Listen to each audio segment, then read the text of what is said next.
we're gonna do standing hip four-way.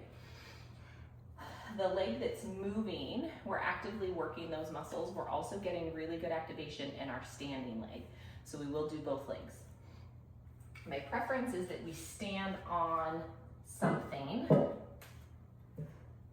so that we clear this foot and we're not in a weird hip hike. So a small plate will work, a yoga block will work. If you have a threshold or stair in your house, you can stand on the bottom of that as well. Feel free to either bring something over to hold on to for balance or stand next to something for balance. My standing leg, my whole foot is active, it's gripping the ground. My knee is unlocked.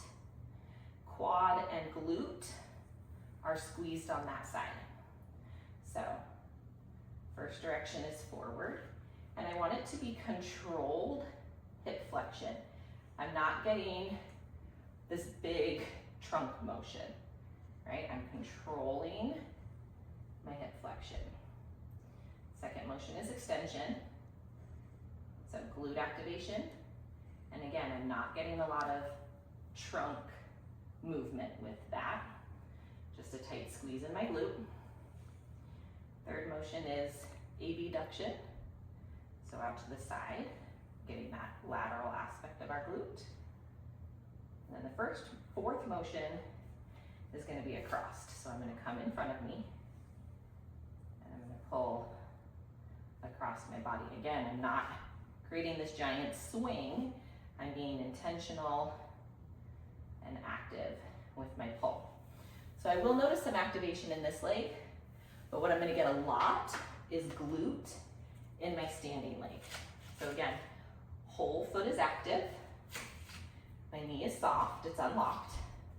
Quad and glute are active, are squeezed.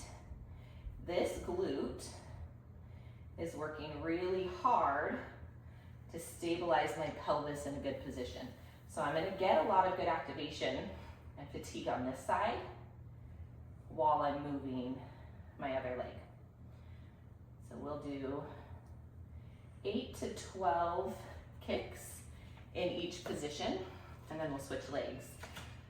Once we have good control over it, just statically standing, then we can add resistance at our ankle in the form of either a TheraBand anchored behind us or an ankle cuff on a pulley. And then we just would have to change, right? If my band is anchored over here, I have to spin my body to keep that direction of pull each time. But that's going to increase the load to the moving leg. It's also going to increase load to that standing leg.